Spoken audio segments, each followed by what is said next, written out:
When we were younger, we did all used to play music together. My brother played the guitar, my sister liked the ukulele and the penny whistle. That was pretty much as far as it went for them, I think. But I was always more inclined towards music, whereas they were inclined towards other things.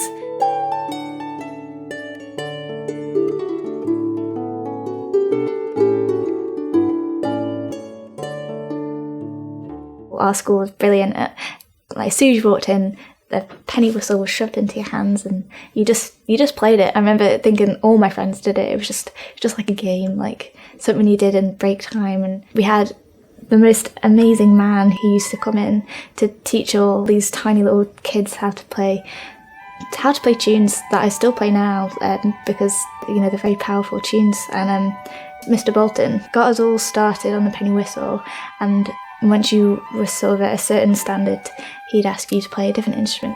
I remember really practicing my penny whistle because I really wanted to be able to play this one tune in front of everyone perfectly. I got asked to play the harp. I really loved it. That's like when it all started out. Like, I must have been about 10, and I really, like, it was a part of my life that I really, really enjoyed. My name is Rachel here, and I'm a Celtic harp player, and I teach Celtic harp over here on the Isle of Man, so mainly Manx harp.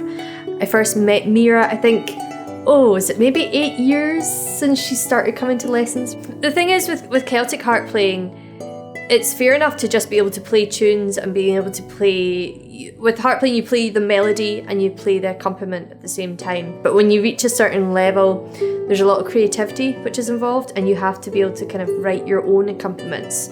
So that's the kind of stage that Mera's been at for a few years. So it's not just being able to play the instrument, it's about being able to be creative when you play it as well. And that's what Mera has got, which makes her really special. Before I won the award, I did play at around the islands, a lot with my band Scran. That taught me things about music which I wouldn't have known. I think it's important to know how to play your instrument, but it's important to be able to listen to other musicians and try and fit yourself into that as well. I'm Breesha Maddrell, and I'm the Director of Culture Vannin, and I've known Mera since she's been a very young musician.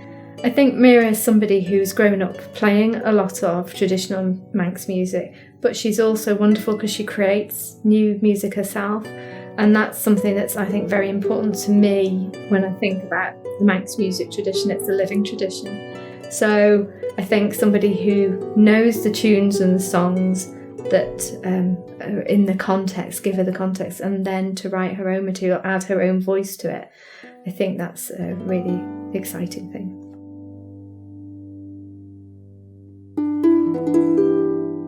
The culture here, I think, is very, very strong, and that's been amazing for me as a musician, growing up around so many different kind of inspirations.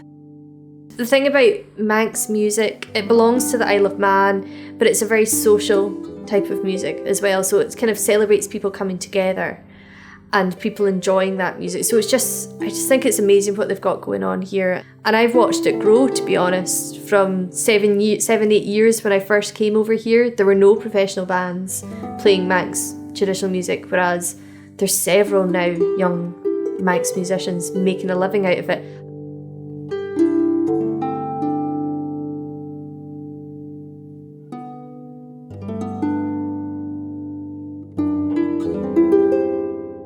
I think I was at school and I got an email from my dad that was forwarded, and he'd forwarded me the one from the BBC, and I had to ring him and make sure it was right, because I remember being like, oh gosh, now, like, I've got to go. I've got to do it, and I hadn't actually anticipated at all the fact that I might get into the top 10. The competition process was basically 3 days in Kendal. I remember being very, very nervous for like all sorts of reasons, because you had to play in a big concert on the Saturday night.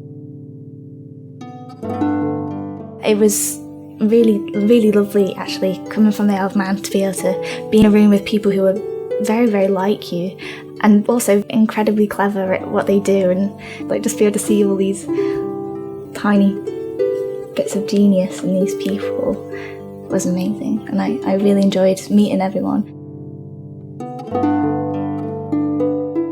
I remember when the lady went up to say the speech, she didn't say my name straight away. She said, "And from the Isle of Man, Mera Royle." And sometimes I just think back to it and I'm like, how did I can't really remember how I felt. It was the best moment of my life, but also the most shocked I've ever felt. People know where the Isle of Man is. They know Manx music. I live in Glasgow, where it's a city where there are a lot of traditional musicians, professional musicians. They didn't know who was from the Isle of Man or what the music that we had here, whereas now they do. We've had this growing professionalism within Manx music and culture over the past 5 or 10 years. And to see somebody so young and talented have the recognition that they really deserve has given everybody a boost, because it really inspires all the other young harpists behind her and all the musicians around her. So I think it's really lifted everybody's spirits. I've always really been interested in film music, and I play the violin as well. And at orchestra we used to play like Pirates of the Caribbean soundtrack and Lord of the Rings, and I think from there really I always knew that film music was something that I've been really interested in. At the moment I'm working on a composition for my first ever film called The Lost Wife, and at the moment I've got my motifs together of the themes of the characters, and starting to develop them into a score with harmonies and things. And I think it was November time I had to play background music for the Irish and British Council. Going from playing in like a school hall to playing to these major politicians was a big leap, which I don't know. I can't say for sure that I would have been asked to play that if I hadn't won this award.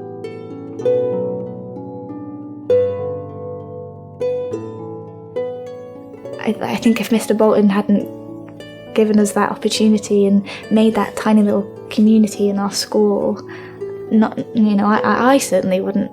I wouldn't have any idea what kind of person I'd be now, because every opportunity that I've had, and especially this BBC award, it's all because of Mr. Bolton deciding on playground break time to ask if I wanted to play the harp.